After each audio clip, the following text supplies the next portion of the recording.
Married men and men in LTRs, the second biggest incel category in the making. We talk a lot about incels as if they're a clearly defined, easily identifiable group. Single men, men who can't get dates, men living alone, scrolling through dating apps, accumulating rejections. But there is a second category, larger, less visible, and in many ways more psychologically devastating, that nobody is talking about honestly. Married men, men in long-term relationships, men who technically have a partner, and are in every meaningful sense just as starved for genuine connection, desire, and intimacy as the men we call incels. Possibly more so, because at least the single incel knows what he doesn't have. The married man often doesn't even have the clarity of knowing what's been taken from him. Let's start with the structural reality that relationship culture refuses to name directly. In heterosexual relationships, and the data on this is consistent across decades of sociological research, women hold the majority of relational power. This is not a misogynistic claim. It is a demographic and psychological reality with documented mechanisms. Women initiate the majority of divorces, between 65 and 75%, depending on the study and country. Women are the primary decision makers about when a relationship begins, when it becomes serious, when it ends. The man who proposes is still, in most cases, proposing in response to signals she has given, not initiating from a position of equal power. Inside the relationship, the same asymmetry operates on a smaller scale daily. She decides when sex happens. She decides the emotional temperature of the household. She decides, through 1,000 microsignals, whether the man in her life feels desired or tolerated. Most men in long-term relationships and marriages are not partners in a symmetrical negotiation. They are supplicants, asking for intimacy in their own homes from the person who is supposed to be their closest companion and being told no more often than yes. This is the first mechanism of the married incel pipeline. Not dramatic rejection, quiet, accumulated, relentless deprioritization. Here is a pattern so common it has been documented by relationship researchers, observed by therapists, and described in detail by anyone who has gone through a divorce. And yet, it has no polite name in mainstream discourse. The monkey branch. Before a woman ends a relationship, particularly a long-term one or a marriage, she rarely leaves into a void. She leaves into a landing zone she has already prepared. Another man who has been cultivated, kept warm, maintained at an appropriate emotional temperature, close enough to be available, distant enough to maintain deniability. This is not a conspiracy theory. It is a documented pattern in relationship dissolution research. Women's social networks are typically richer and more emotionally intimate than men's. Their capacity for what researchers call emotional infidelity, deep, meaningful connection with someone outside the relationship, precedes and often precipitates physical separation. The man in the relationship often has no idea. He is in a relationship that has already ended in every meaningful sense. His partner has emotionally relocated, while he is still bringing home income, maintaining the household, being available on weekends, and wondering why the intimacy has dried up. He is not being cheated on in the conventional sense. He is being warehoused while the transition is managed around him. When the relationship ends, he's blindsided. She's not.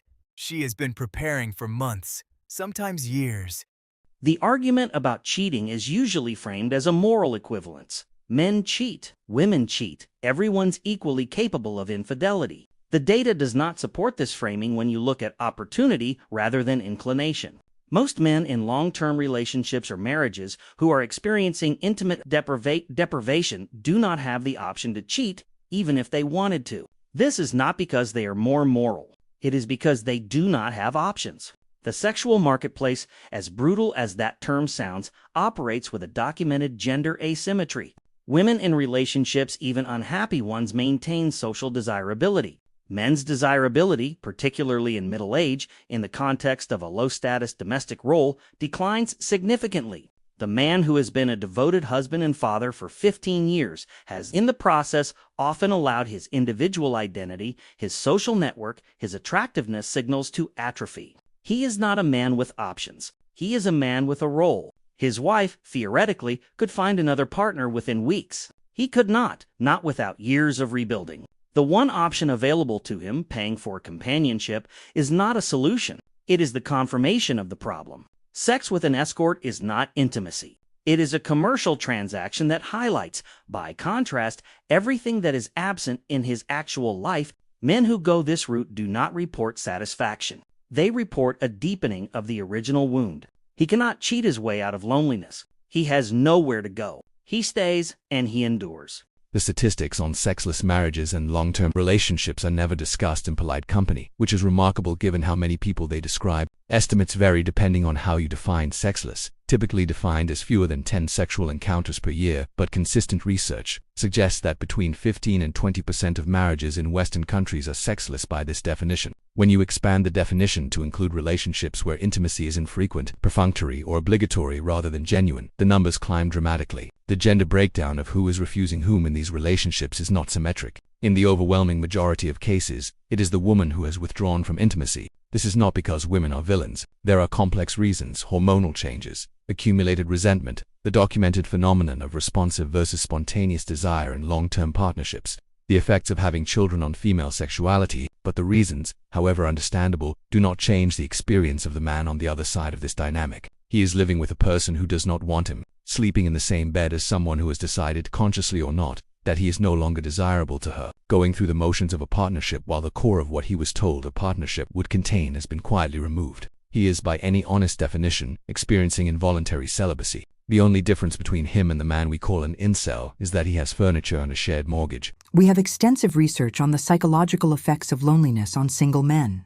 We have almost no research on the psychological effects of intimate deprivation within a relationship, which is arguably a more insidious form of loneliness because it is invisible and unacknowledged.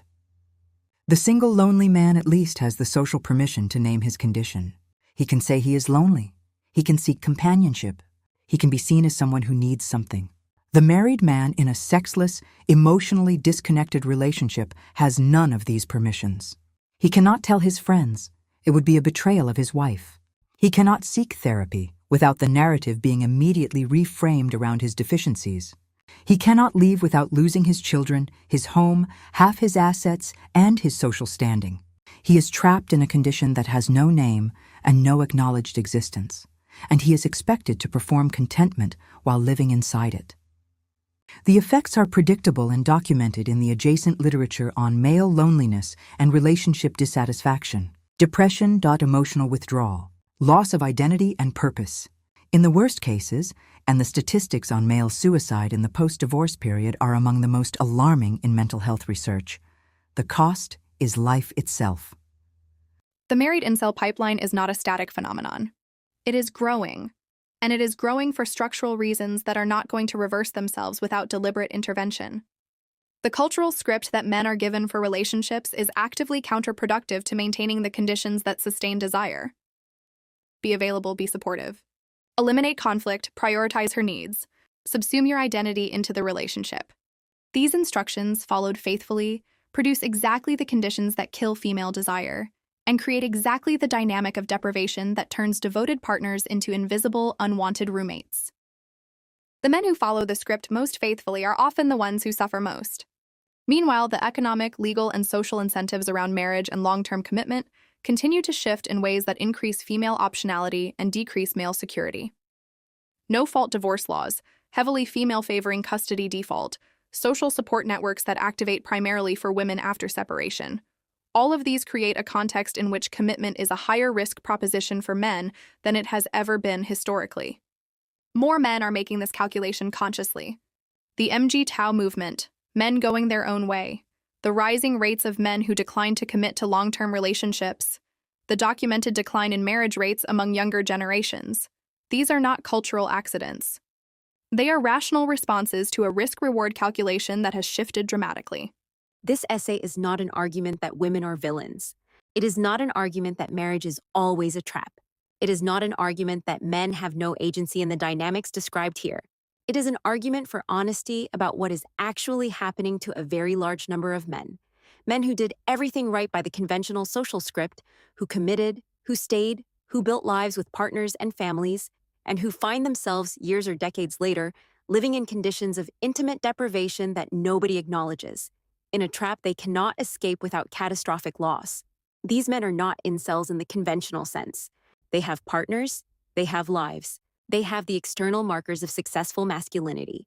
But they are experiencing something that the single incel does not: the specific devastation of being unwanted by the one person in the world who is supposed to want them. The single incel has never had what he wants. He can still imagine it. The married man had it, or thought he had it, and watched it disappear. He knows exactly what is missing. He can feel its precise shape. He lives next to it every day. That is not a lesser form of loneliness. It is a more complete one. The male loneliness epidemic has finally entered mainstream discourse. We talk about single men, isolated men, men without friends or purpose or connection. We are not yet talking about the men inside relationships who are just as lonely and who have fewer resources, less social permission, and no exit ramp. Until we are willing to name this honestly, to say that a significant percentage of committed men are living in conditions of intimate deprivation that constitute a genuine form of suffering, we will continue to misunderstand both the scale of male loneliness and the dynamics that produce it. The biggest incel category is single men who cannot access relationships. The second biggest incel category is men who are already in them, and nobody is coming to tell them that what they are experiencing is real, that it has a name, and that they are allowed to say it out loud. This video is that conversation.